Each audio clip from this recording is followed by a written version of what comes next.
आज आषाढ़ शुक्ल द्वितीया का यह शुभ मंगल पावन दिवस है और प्रतिदिन प्रसारित होने वाले सोनगढ़ संदेश में से आज जो संदेश हमें प्राप्त हुआ है वह हमारी भूल को बताने वाला है कि अनादिकाल से हम किस प्रकार से भूल करते आ रहे हैं, जिसके कारण हमारा संसार में परिभ्रमण हो रहा है, किस प्रकार हम मूर्खतापूर्वक कार्य करते आ रहे हैं। तो चलिए पढ़ते हैं पहले आज का यह संदेश। इसमें लिखा है कि जो न हो सके वह कार्य करने की बुद्धि करना मूर्खता की बात है। अनादि से यह जीव जो नहीं हो सकता है उसे करने की बुद्धि करता है और जो हो सकता है वह नहीं करता।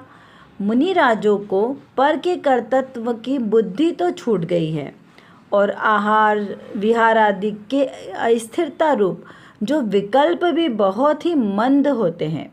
उपदेश का प्रसंग आए तो उपदेश देते हैं, परंतु विकल्प का जाल नहीं चलता। यहाँ पर मुनिराजों के साथ स्वयं की तुलना की गई है कि किस प्रकार मुनिराजों की परिणति होती है और किस प्रकार एक अज्ञानी जीव की परिणति होती है। तो हम अज्ञानी जीव ने क्या किया, अनादि काल से वो कार्य करने की कोशिश करी जो कार्य उसके करने योग्य ही नहीं था।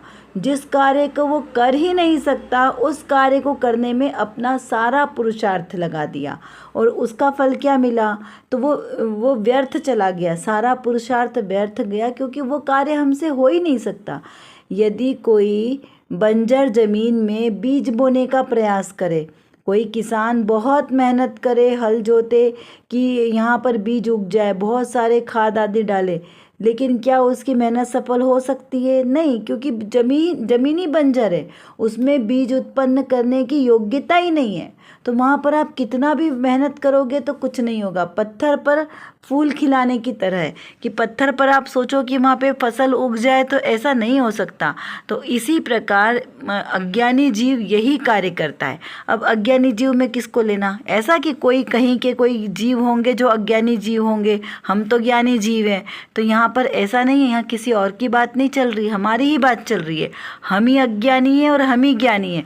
जब तक अपने स्वभाव का ज्ञान नहीं हुआ तब तक जीव अज्ञानी ही है, और जब जिस जीव को अपने स्वभाव का ज्ञान हो गया कि मैं ज्ञाता दृष्टा स्वरूपी जीव द्रव्य हूँ, तो वह जीव ज्ञानी कहलाएगा।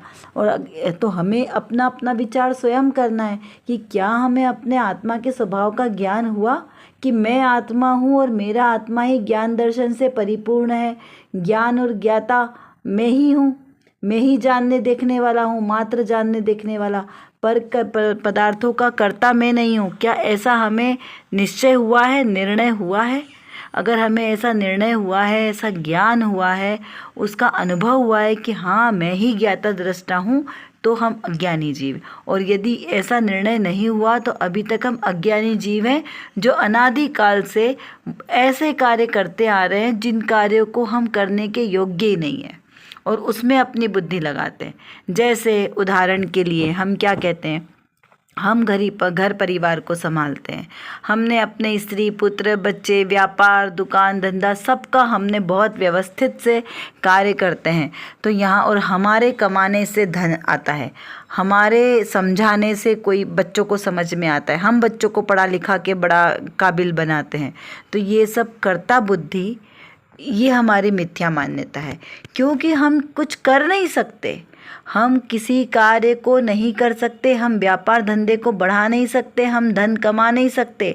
लक्ष्मी तो पुण्य के उदय से आती है, हमारे कमाने से नहीं आती है।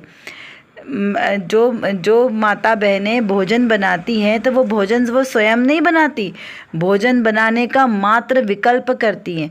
भोजन तो अपनी योग्यता के अनुसार बनता है, हमारे बनाने से नहीं बनता। वो निमित्तों के आश्रय से उसकी योग्यता के अनुसार उन सब पुद्गल द्रव्यों का ऐसा परिणमन होता है जिसके कारण वो भोजन के रूप में परिणमित हो जाता है। जो कच्चा सामग्री है वो पक्की सामग्री में कन्वर्ट हो जाती है। तो ये सब पुद्गल की संरचना है, इसमें मेरा क्या, मैं तो जीव द्रव्य हूँ, मैं इन पर पदार्थों का कर्ता हो ही नहीं सकता।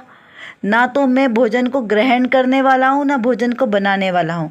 तो फिर प्रश्न उठेगा कि जो हम भोजन ग्रहण कर रहे हैं तो फिर वो कौन कर रहा है? मुंह तो हमारा ही है, हाथ हमारा है, जो हम बाइट अंदर डाल रहे हैं तो वो कहाँ जा रहा है? जो वो भोजन है वो सप्त धातु में कन्वर्ट होके हमारे शरीर को पोषण दे रहा है, तो ये सारी क्रियाएं क्या कहलाएगी? तो ये सारी क्रियाएं सब निमित्त नैमित्तिक संबंध से होती है। इसमें मेरे आत्मा का कोई रोल नहीं है। क्यों? क्योंकि ये एक द्रव्य जो पुद्गल द्रव्य है दूसरे पुद्गल द्रव्य में कन्वर्ट हो रहा है, तो पुद्गल का कार्य पुद्गल कर रहा है। इसमें मेरे जीव का क्या कार्य? मैं कौन? मैं जीव द्रव्य। ये शरीर कौन? पुद्गल द्रव्य है। और भोजन आदि ये कौन है? पुद्गल द्रव्य है। तो पुद्गल द्रव्य का परिणमन तो पुद्गल द्रव्य में हो रहा है। जो भाषा वर्गणा निकल रही है, जो वचन रूप शब्द निकल रहे हैं, ये भी तो पुद्गल रूप है। तो ये पुद्गल रूप का कार्य पुद्गल रूप में हो रहा है। जीव द्रव्य में इसका कोई कार्य नहीं हो रहा है। इस प्रकार हमें समझना है। और जो जीव ऐसी बुद्धि को नहीं समझता है तो वह जीव कैसा है? अज्ञानी जीव है। इसलिए यहाँ पे आचार्य देव को कहना पड़ा कि अनादि से यह जीव जो नहीं हो सकता है उसे करने की बुद्धि करता है, पर पदार्थों को बदलने की, पर पदार्थों को परिणमित कराने की कोशिश करता है। जबकि एक द्रव्य दूसरे द्रव्य को परिणमित नहीं करा सकता। एक द्रव्य को दूसरे द्रव्य का कर्ता मानना, यही तो मिथ्या दर्शन है। और जो हो सकता है वह नहीं करता। क्या कार्य हो सकता है? जो सहज है, जो कार्य सहज है वो कार्य वो करता नहीं है। और जो कार्य नहीं हो सकता है उसे करने की कोशिश करता है। तो कौन सा कार्य हो सकता है? स्वयं को जानने का।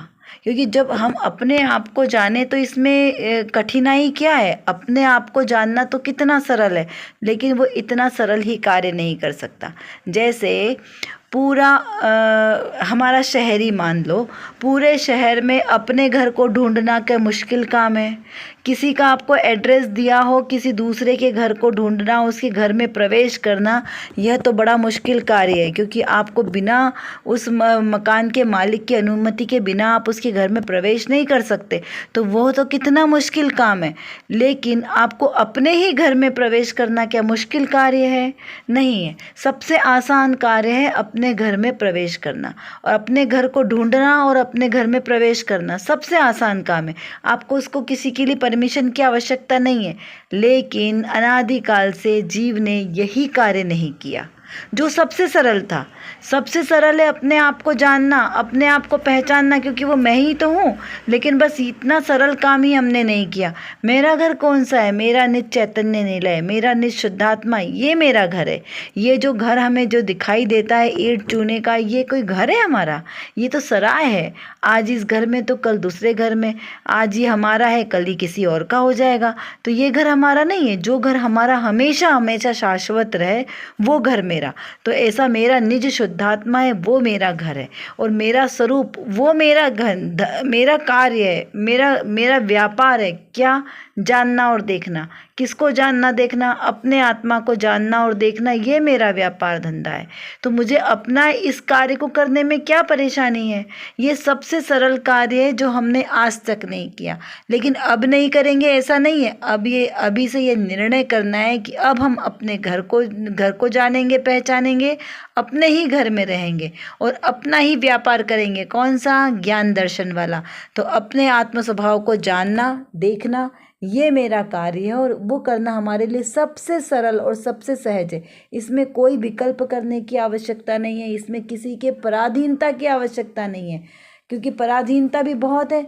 दूसरों को कार्य करने में तो हमारी पराधीनता है। कोई हमारी बात माने तो ठीक, ना माने तो हम दुखी। तो यहाँ तो पराधीनता है दूसरों की कि दूसरे मानेंगे या नहीं मानेंगे। लेकिन मुझे अपनी बात मानने में कौन सी पराधीनता की आवश्यकता है?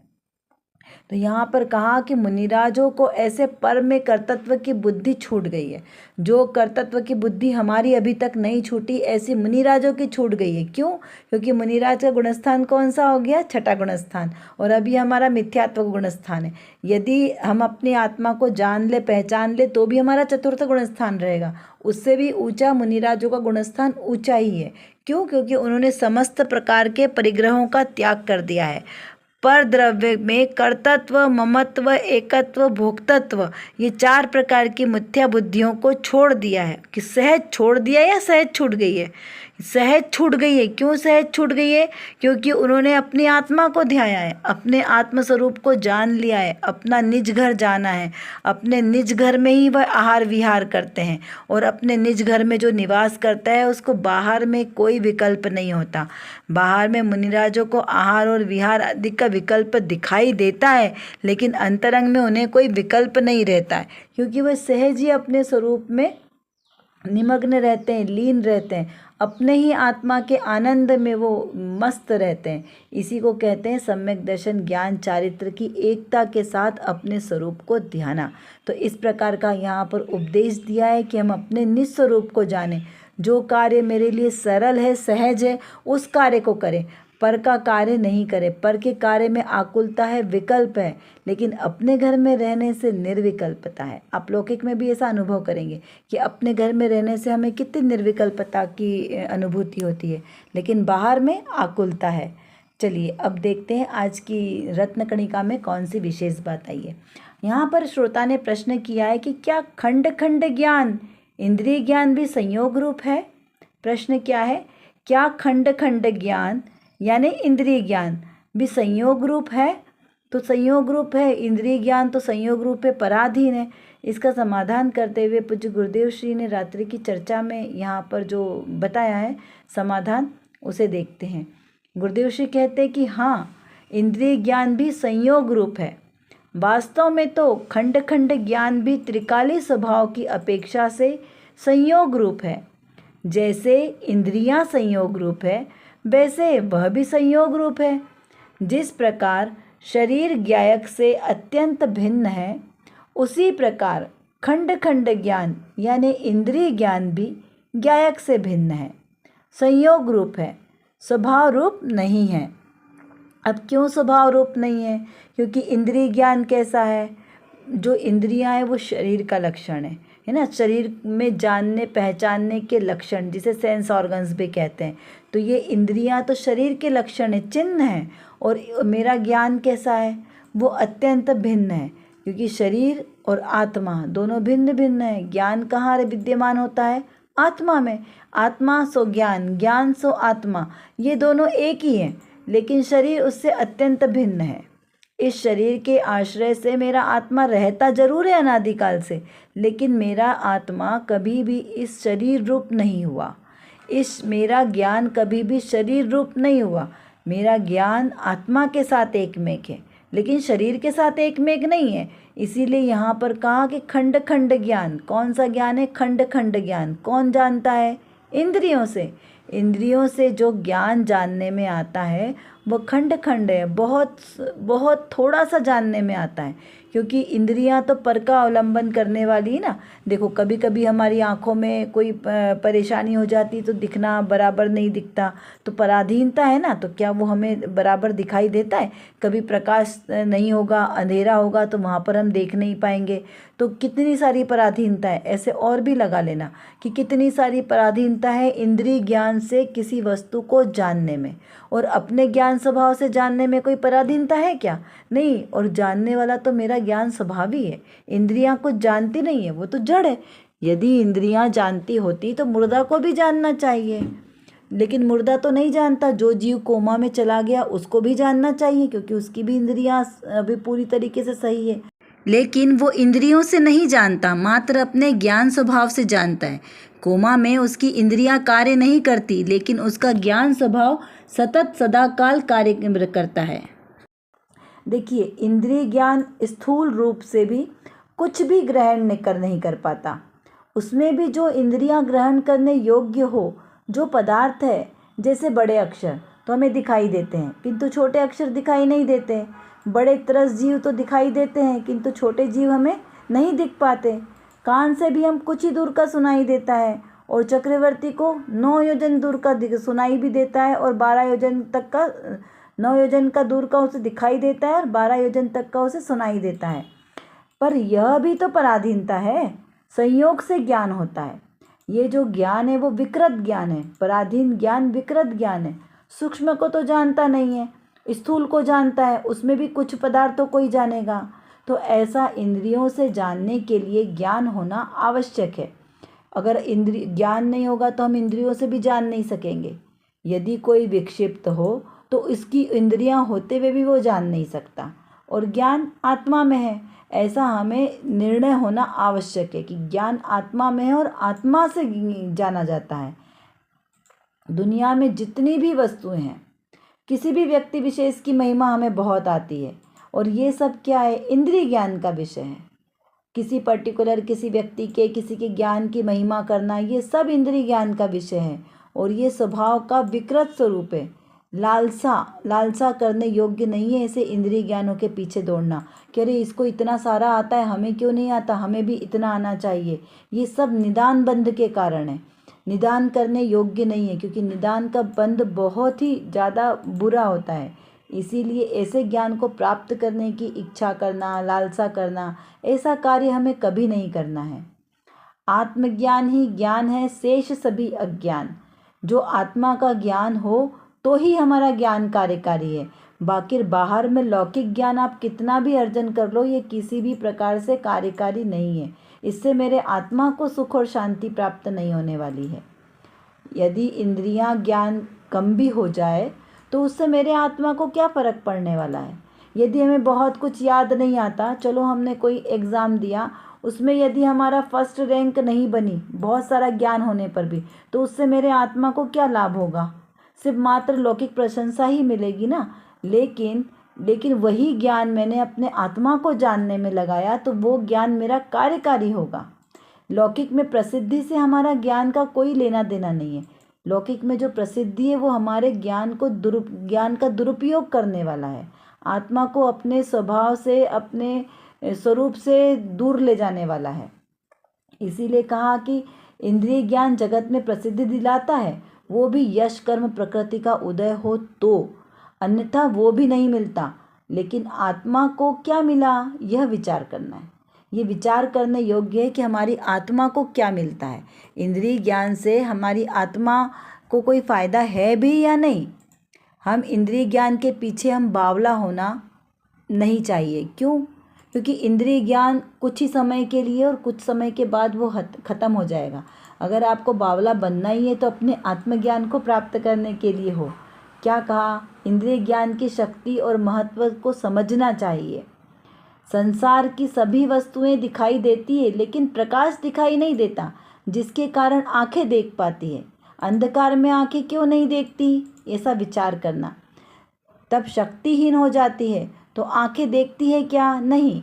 या प्रकाश से दिखता है, किससे दिखता है, आंखों से दिखता है या प्रकाश से दिखता है, यह भी बहुत महत्वपूर्ण है, इसको हमें विचार करना। लेकिन आंखें भी हो, प्रकाश भी हो, लेकिन देखने वाला मंद बुद्धि हो तो क्या होगा। और फिर अगर ज्ञान ना हो तो क्या ये सभी संयोग कार्य करेंगे, नहीं। ये सारे संयोग व्यर्थ हैं, और ज्ञान आत्मा के आश्रय से ही होता है, यह सबसे ज़्यादा महत्वपूर्ण है। यदि ज्ञान नहीं होगा तो ये सारी चीज़ें किसी भी काम की नहीं है। तो यहाँ पर मूल में समझना क्या है कि जानने वाला एकमात्र मेरा आत्मा है, मेरा ज्ञान स्वरूपी आत्मा है। जैसे इंद्रियां संयोग रूप है, वैसे ही वह भी संयोग रूप है।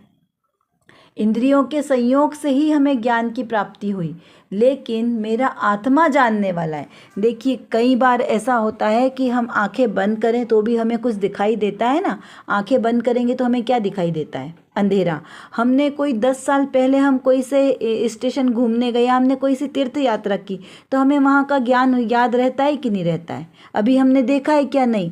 हम 10 साल पहले समय शिखर जी की वंदना करने गए थे, वहाँ पर कुंथुनाथ भगवान की टोक पर क्या घटना घटी थी वो हमें अभी प्रत्यक्ष याद आ जाती है कि नहीं आती है, याद आ जाती है। तो कैसे याद आ जाती है, हम तो अभी वहाँ देखने नहीं गए, वो ज्ञान से। वो ज्ञान जानने वाला है, उस ज्ञान में सब चीज़ें स्पष्ट झलकती है। तो महत्वपूर्ण कौन है, वो ज्ञान। इंद्रियां महत्वपूर्ण नहीं है। बिना आंखों से भी हम देख लेते हैं, बिना किसी को स्पर्श किए भी हम समझ लेते हैं, बिना कानों के भी हमें सुनाई देने लग जाता है।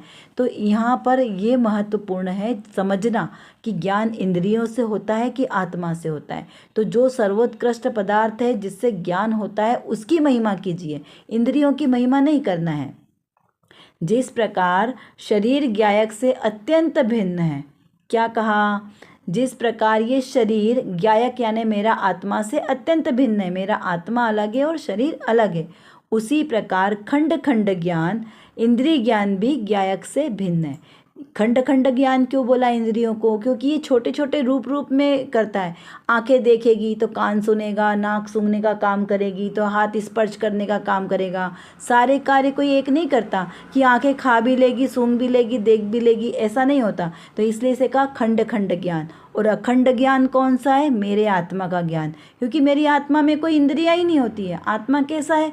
अतीन्द्रिय, अनिंद्रिय, उसमें कोई इंद्रिया ही नहीं होती, लेकिन फिर भी वो समस्त संसार की समस्त वस्तुओं को स्पष्ट जानता है, समस्त द्रव्यों को, द्रव्यों के समस्त गुणों को, उनकी समस्त अनंती पर्यायों को एक साथ युगपत जानने वाला एकमात्र ज्ञान वो अतीन्द्रिय ज्ञान है। तो उस अतीन्द्रिय ज्ञान में इंद्रियों का तो कोई प्रवेश ही नहीं है, उनका कोई कार्य ही नहीं है।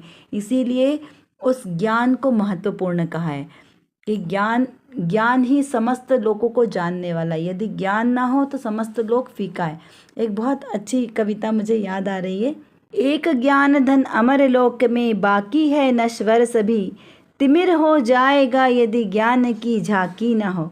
तो यदि ज्ञान ना हो तो समस्त जग सूना है, और ज्ञान हो तो समस्त जग में प्रकाश ही प्रकाश है। वो केवल ज्ञान रूपी सूर्य को प्रकाशित करने वाला एकमात्र मेरा ज्ञान स्वभावी आत्मा ही है। ऐसा हमें इसका श्रद्धान करना है, ज्ञान करना है और उसका अनुभव करना है। चलिए अब कुछ प्रश्नों के माध्यम से हम अपनी चिंतन धारा को बढ़ाते हैं। अनादिकाल से जीव यानी मुझसे क्या भूल होती रही है, इसका हमें विचार और चिंतन करना चाहिए कि क्या हम अनादिकाल से ऐसा कार्य करते आ रहे हैं जो हमें नहीं करना चाहिए, और ऐसा कौन सा कार्य जो हमें करना चाहिए और वो हम नहीं कर पा रहे हैं। क्या मैं मेरे आत्मा को छोड़कर किसी दूसरे का कार्य कर सकता हूँ? यह हमें विचार करना है। हम पर का कर्ता स्वयं को मानते हैं, तो क्या हम पर का कार्य कर सकते हैं? पहले तो हमें यहाँ पर ये निर्णय करना है कि कर सकते हैं या नहीं कर सकते। कर सकते हैं तो कैसे करेंगे, और नहीं कर सकते हैं तो कैसे करेंगे। क्या इंद्रिय ज्ञान भी संयोग रूप है? इसका विचार चिंतन करें कि इंद्रिय ज्ञान संयोग रूप से किस प्रकार है और किस प्रकार से अतीन्द्रिय ज्ञान संयोग से रहित है, उसे किसी संयोग की आवश्यकता नहीं है। इसका विचार चिंतन करना है। इंद्रिय ज्ञान और अतीन्द्रिय ज्ञान दोनों में क्या अंतर है? दोनों ज्ञानों में कोई डिफरेंस है भी या नहीं? अगर है तो क्या अंतर है? किसे प्राप्त होता है अतीन्द्रिय ज्ञान, और कौन इंद्रिय ज्ञान में के पराधीन अपना समय व्यर्थ गंवा रहा है, अपना पुरुषार्थ व्यर्थ कर रहा है उसको जानने में। क्या इंद्रिय ज्ञान ज्ञान नहीं है? यदि इंद्रिय ज्ञान ज्ञान नहीं है तो फिर क्या है? तो फिर ज्ञान क्या है? इसका विचार चिंतन मनन करें। जितना विचार करेंगे उतना ज्ञान प्राप्त होगा। कर विचार तो पाम, हम जितना विचार करेंगे उतना ही हमारा विषय क्लियर होगा, क्योंकि हमारे पास समय की कमी है और जानना बहुत ज़्यादा है। और किसको जानना है? अपने ही ज्ञायक स्वभाव को जानना है। तो जब तक हम अपने इस ज्ञायक स्वभाव को नहीं जानेंगे तब तक हमारा कोई भी कार्य सिद्ध नहीं हो सकता।